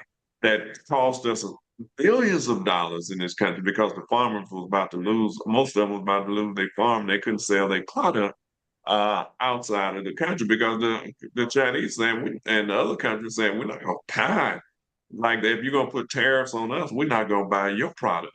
Right. So now the farmers we had to give them 12 billion, 20 billion, to keep them afloat. So Trump messed up the economy of this country, and I don't understand how people have forgot about all of that. But you know why they forgot about it, Jerry? You know how they forgot about it? Because we didn't remind them of it. Did you hear everything that you just said? Did you hear that out on the Democratic campaign? Did you hear any of that? The only person I heard that did come close to that was Obama himself. He said that he inherited my good economy, and then he screwed it up. Okay? Yeah. So you didn't hear all of end of that. They talked about what they're going to do, but they didn't go back and remind people that how many millions of people died on Trump's watch during the pandemic. He screwed up every damn thing. But we didn't hear all that. But no, we don't want to be critical. We're just too damn politically correct in the Democratic Party. Just see what it got us. Yeah, and none of that. And then I heard some Democrats talking about we got to stop going with identity politics. The hell are you talking about? That's all the Republican Party is, identity politics. I don't get it. But these pundits that get on television as Democrat, and I heard, I'm like, why are you talking as if it's the Democrats' fault that you got people that everybody, identity politics and what they're saying. We got problems saying, what that to me is saying, it's too many Black people in the Democrat Party. Yeah. The platform, the foundation of the Democrat Party is Black. So we came to focus on identity politics. I'm like, you won't have a party. Hey, Jerry, you have folks locally who sent text messages saying it's too many Black folks in the Democratic Party. So I know that's what they Jerry, they got social media. They didn't rename the Democrats Democrats. Yeah. No, they went as far to say that what they say on there, Derek. They said that we were what's the word?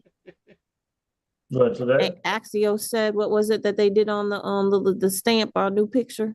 Oh, in danger. They said now we're in danger. That is the new thing, that the Democrats are in danger. They have now, that is what's going around. Yeah. What are they saying? In danger of what? We're in endangered species. Like we're an endangered species. Yeah, we're in endangered species. Yeah. In danger, not in danger. We're in danger too. But we're in danger and endangered. That's why a lot of them going to skip out of the Democratic Party and report independent. What they fail to realize, the cruelty of slavery didn't destroy us. It held us back, but it didn't destroy us. The cruelty and the vicious and the rape and murder of Jim Crow, the lynching, all that didn't stop us. We won't be stopped.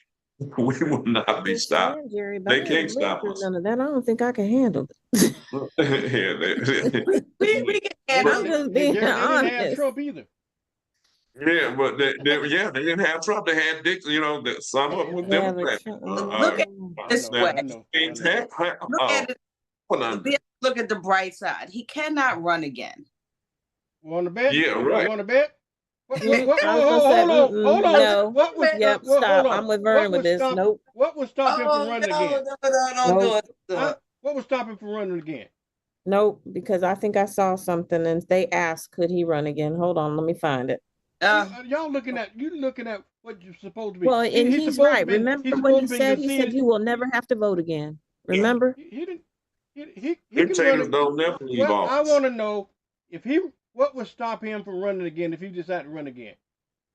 Right. What would stop him? Because they don't We care don't nothing have the about guardrails anymore to stop him. Yeah, Not the they willpower. rules. Yes, because he's a by any means necessary type of yeah. He's a line stepper. And he will run it. He's 90 years old. He's gonna run again. And what would stop him? What would stop? Most folks Only- say a convicted felon couldn't run. The most folks Right. saying that all this, but he did do it. And not only did he run, he won. Yeah.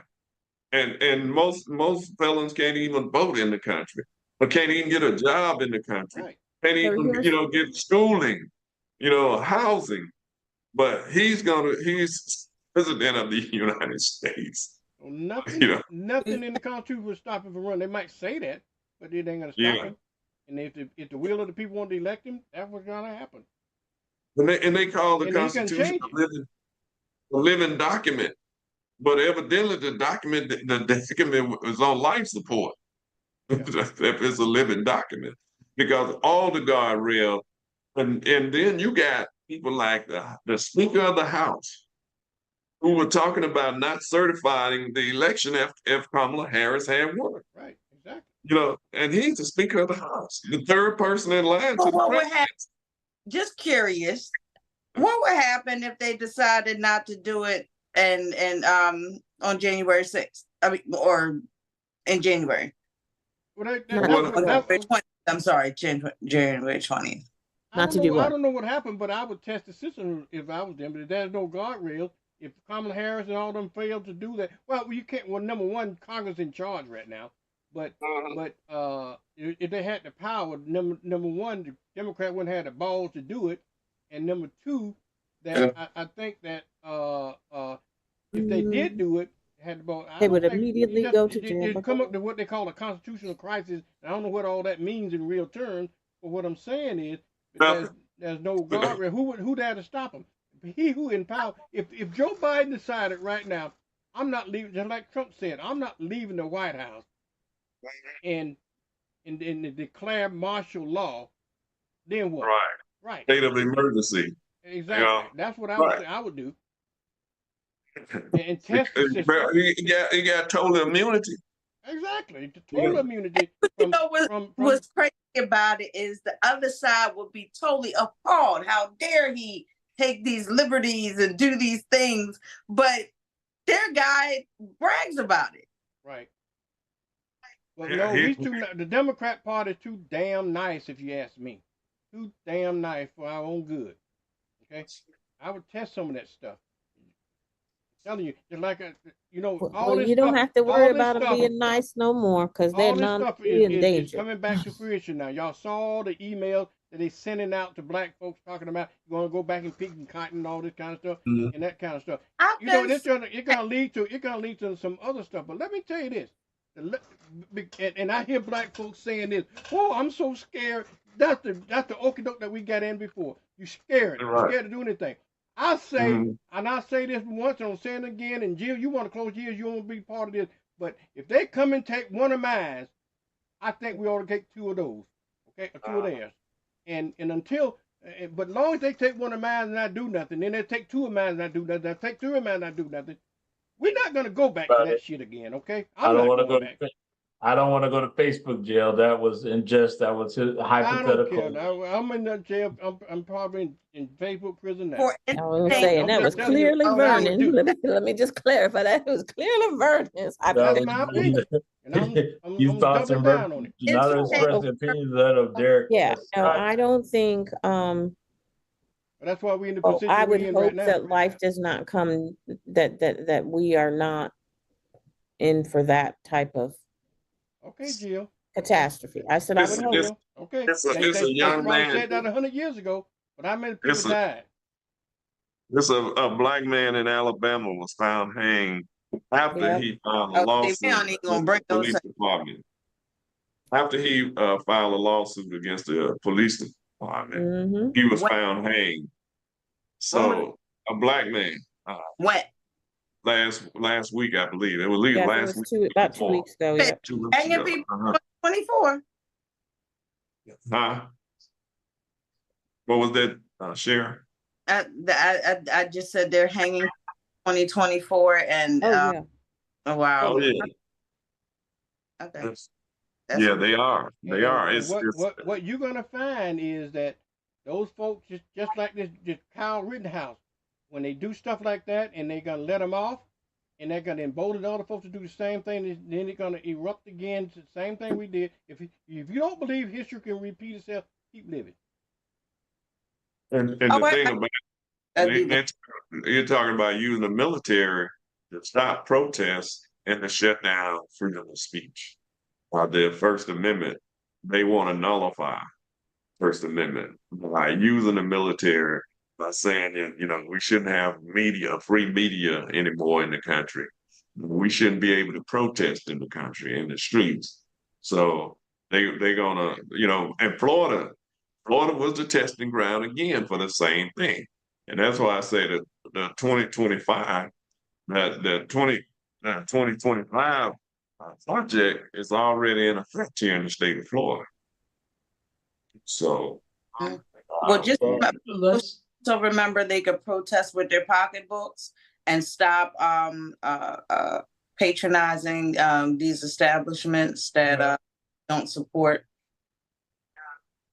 Yes, But but so again, that means yeah. stop going to Home Depot and Lowe's, stop going to Hobby Lobby, stop going to Chick-fil-A. This is McDonald's, going keep going. right. I know as much as it's gonna kill me, stop going to McDonald's.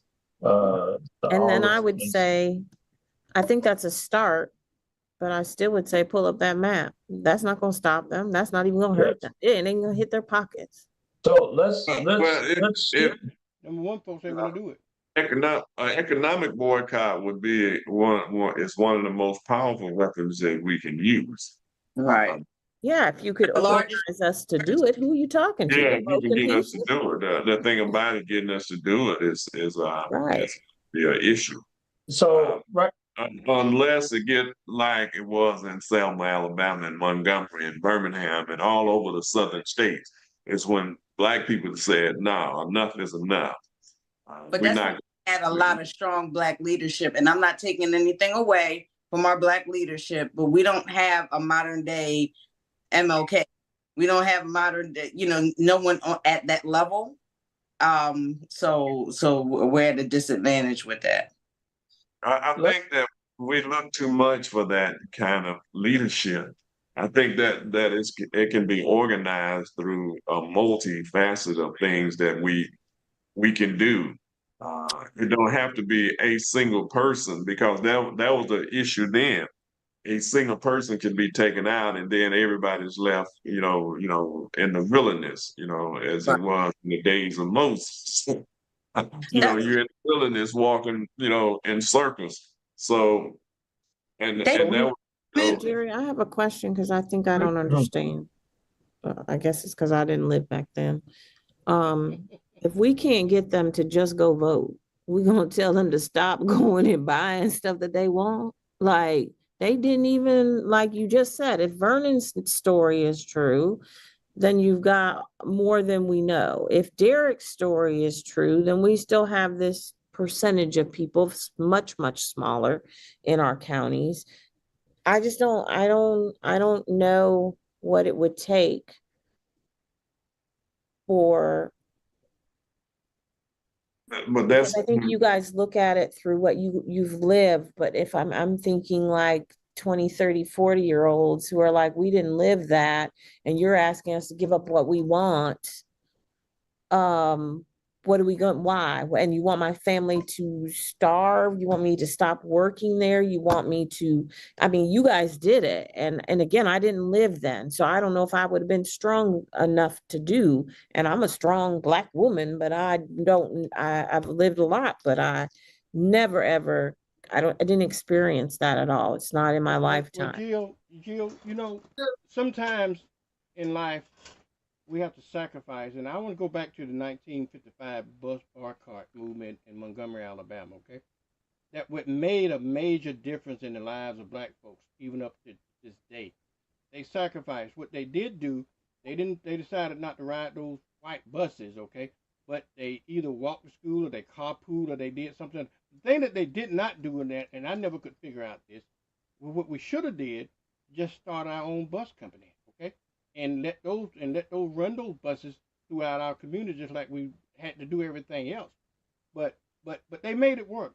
Some of them walked to school, walked to work. Some of them carpooled, and it was so successful, Jill. If you know that even the city even outlawed carpooling for Black folks and everything because it was successful. But the Do Supreme you Court see your agreed with it. granddaughter doing that? I think it's your granddaughter that you liken my daughter to. I think it's your granddaughter. Do you see them really saying, okay, I get it. But you I'm know, not gonna do it? Well, they use that concentration camps. Well, But yeah, they you're don't. right. But They until can't they get identify with that that either. But they choice, will. Or cotton yeah, fields, you know. but you know, Jill, most of the people that changed the civil rights in this country, they were not of age. They were not my age. You know, Right. no, I'm talking they about a was different mindset. 12, So 12 understand that years I old. know that they were young then, but it was a Mhm. different mindset. I'm talking about the mindset of our young people But that helped put him in office right now. So I'm yeah, talking about the mindset of them, which was different than the mindset when back in the day when you guys were here. but you know, it was more Republican Black people back then than there were Black Democrats. But would they have voted for Trump? The- Would they have said that oh it's no, okay to have probably a more felon? likely not So now that's because what I'm telling you. So yeah, fundamentally, the mindset, the thought Yeah. process, the movement of them is different. They Gen Z is totally different. different. The Right. millennials are yeah. different. Gen Zs are way different. It's just we gotta, and again, here we are giving them the ways we did it, kind of like you gotta do Amendment 4, it's gonna save us. We need to find out what's the ways that's gonna make them do this. I think the thought process is great. Let's boycott. But how we're going to get them to do that is not going to be do this or concentration camp. They're not going to get that unless the concentration camp is right in front of them. It's going to Right. have to be in the way that they move. And that's Well, what's fundamentally in a, missing because we don't in know a what that sense, is. the concentration camp is in front of them because what they are doing right now, unhoused people can't be unhoused anymore. They go, you know, all over the country, they are putting people in jail for being unhoused. Yeah, but You know, that's a concentration that's camp for those people that are unhoused. yeah, We're talking about young people but who, if they're not in but that situation, they don't but see the it. thing They, about it, under dictatorship, you you can have a house and they can come take your house Yeah, but they don't and understand then that put you in yet. jail Because for if they being homeless. understood it, they would not have voted for him. They read their So Yeah, we're they really giving them understood it. truth that that's not what they're hanging on to. so For most of them, they were aware of Project 2025 because not only did we talk about it, the news talked about it, the Republicans, the Democrats, everybody talked about Project 2025.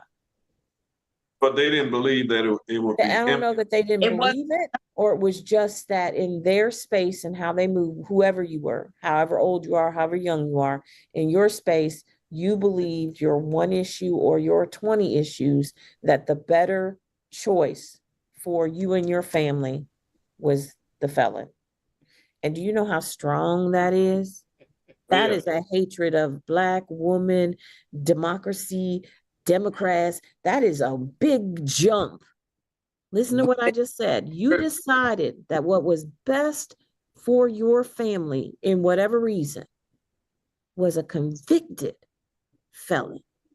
you know, and the reason they was convinced of it, those racist evangelists kept saying, you know, that we have to, you know, God sent Trump here to do Oh, they this. did say that That, now. you know, and then one of the Jimmy Swaggart's son on television talking about we need to chastise the black church. We need to talk to the black church about what's going on. You know, they are voting for demons, and you know they are supporting you know, I mean, the Democrat Party, which is a party of demons and stuff. Jimmy Swaggart's son, now his dad, who was on TV crying for all the so-called sins that he had committed. But he only talking about the black church, They black do preachers. believe, they do honestly Christianity, believe that he obviously, is. is the reason that we have slavery, Jerry. Yeah, It was formed due to Christianity. It was yeah, even the Pope started yeah. slavery back Slavery, yeah, in way back. Okay, yeah. So folks need to I'll know the give you an history. example because this happened. There was two rallies. One was a Trump rally, one was a Kamala Harris rally. At the Trump rally, somebody screamed out, Jesus Christ is Lord. And Vance was up there and he said, yes, he is. And then he kept moving. Kamala Harris, somebody said, Jesus Christ is Lord. And she said, you're at the wrong rally. Later on, she brought Jesus into it. And the young people and the Christians said that she rebuked Jesus. It's that simple. It literally happened. And thousands of people said they just could not vote for her because they didn't believe that she believed that Jesus Christ was Lord and Savior, the Christians, because somebody at a rally said Jesus Christ is Lord and Savior.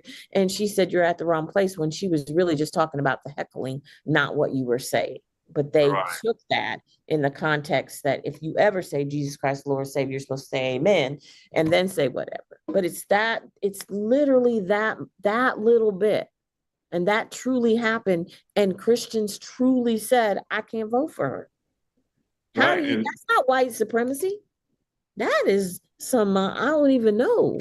Christianity is based on white supremacy, though. We have It was about, founded, the Christianity was founded on white supremacy. Absolutely. I And, don't and know. you know, Absolutely. We're we not have, getting into a religious, I Now, know, but that's the truth of the matter.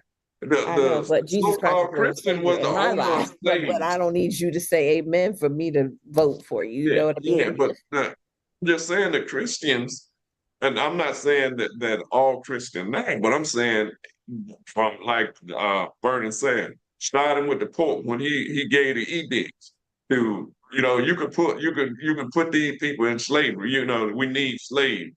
Then it metastasized itself throughout the world, to the Arab community and everybody else who was involved.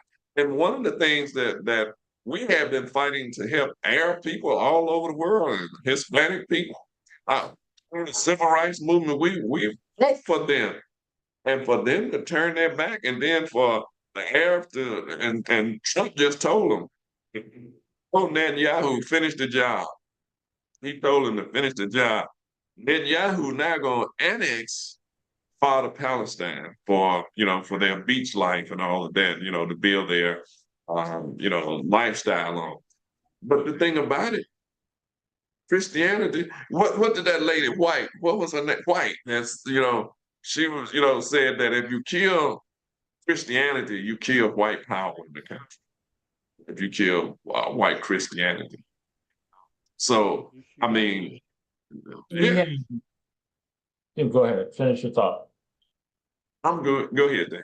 No, I was just gonna say, we have about like 7 minutes left. And we've been talking a lot about the doom and gloom and what has happened and who's at fault, how we do, et cetera, et cetera. Can we spend a few minutes just sharing what our thoughts are on how we move forward for each one of us? Because the fact of the matter is, we're in a red environment. We're in a red wave. We're about to be in a red wave. The next 4 years are hell. But now is the time, and I hate to say, financially, we got to start moving a little different than what we have in the past. So if I look at where my thoughts are, yes, Kay. I don't want to interrupt you, but I have a suggestion. Yes.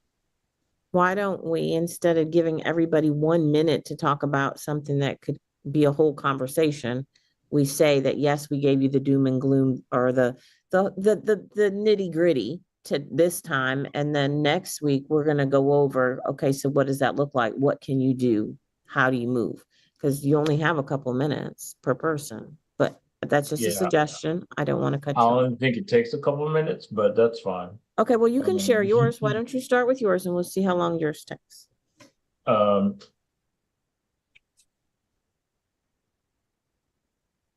Sorry.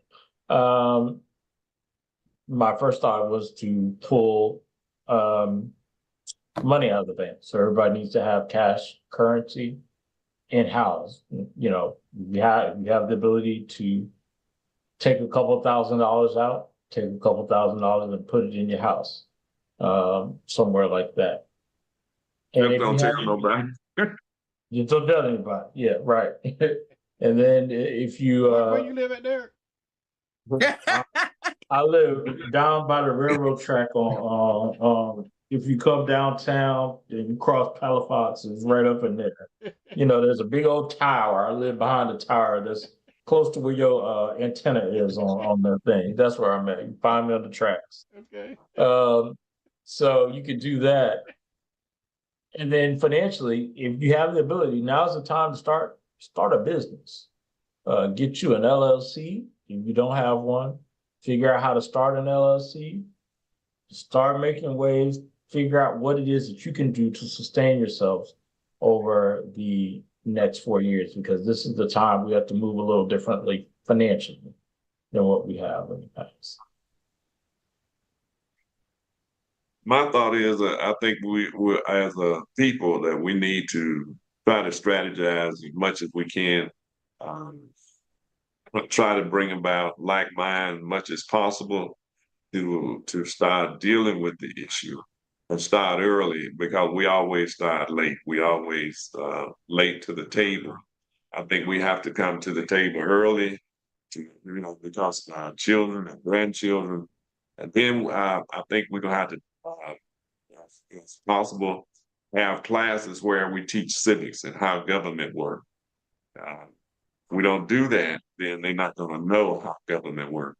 They won't know that Trump could not sign. Trump did not give them a check. That was done by Nancy Pelosi in the Congress, the Democrat Congress, and he just had forced the Secretary of Treasury to put his name on there instead of the person that's supposed to go on it, which was the Secretary of the Treasury. Cheryl, what's your thought? I agree with you both. I think that now is the time to get our finances together, get our family close to us. Definitely link with those like-minded, but move in a little bit more of a silent way than before. Be intentional, but have to let everybody know, as my mother would say, don't let your left hand know what your right hand doing.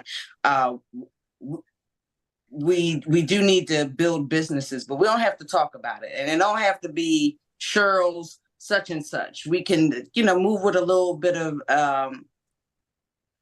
anonymity, if that's I'm saying it correctly. Yeah. If your Airbnb, when you click on the Airbnb on the app, have you a white man's face on there. That's fine. That's what most Black Airbnb folks do. They don't do that. So and move in a Mr. Cuddy fashion. Yeah. And if you know, you know. Mm-hmm. Jim, what's your thought? I know you say we're gonna do it next week, but we can't. In my 1 minute that I now have, I would say my first thing is what I said before, and I know you guys are thinking that way, but I'm thinking what we should have all done and we should still do is everybody needs to get a passport. Because I believe you should always have a plan B. So if this is going to be our plan A to get your finances straight, to pull money out, to build business, we need a plan B in Exodus if we need it. And I would say, I don't know. That's what I was gonna say. Look, Vern, I Oh, really don't know because I don't fly. you don't fly, Where I so where was, you but going? Emma. You gotta get on a boat. You have to get I on a was boat. born and We'll meet raised you there. here in the United States of And I America. That's my home, understand. and What I'm I gonna said stay. is get a passport. I didn't say you had to go anywhere. You can stay in your house with your 6 guns with Bill on the other side and y'all can do your thing. But some of us might want to do something. I'm just saying it wouldn't hurt because you might not be able to get one, even if it's just for vacationing. We have to start being proactive. Right. With Everybody Donald doesn't Trump, have a man, you ain't need no passport. passport. You can go with the deportation folks. You ain't need one. You just, the only thing you need is a one-way ticket out. And that might be so, but you might want to get back over here when he leaves in 4 years. And if you don't have a passport, you might not be able to come back. I'm just saying, you Do you think attack my thought process. I didn't even say anything else. I think that's the first thing. That's something simple, easy. Derek's thing makes sense as long as you have a place to put it and people in your house ain't gonna take it and you're not gonna get robbed and it's gone. And now you come to Derek and be like, Derek, I ain't got no money. Yo, we gotta go. They broke in my house. What you gonna do? So I'm saying we all have ideas. I just think we should be proactive, and I don't think we weren't proactive enough. I don't know if you guys remembered way back when I said, what if this doesn't go our way? We don't have no time, but I did say it. And now what if it didn't go our way happens? All right, sending it back to Derek. Well, we certainly thank you. We'll go into more of what can you do next week. Thank you for joining us. Try to do something positive. Work on getting you a passport. Work on getting you some money out the bank. Work on getting you a gun. If you ain't got a gun, get you a gun. Plenty of ammo. So, But now, right. now. So, Mr. Bernie, you said You didn't ask me now, but I'm glad you didn't. Because we knew we needed to hold you till next week. Say, lock and load, stand back and stand by. Anyway. All right. Well, we thank you for joining us this week. We look forward to talking with you next week. Have a great week, everybody. See you tomorrow. Veterans Day Parade. For those who are veterans, thank you for your service, and we will talk to you tomorrow. Have a great week. Bye. Have a great night.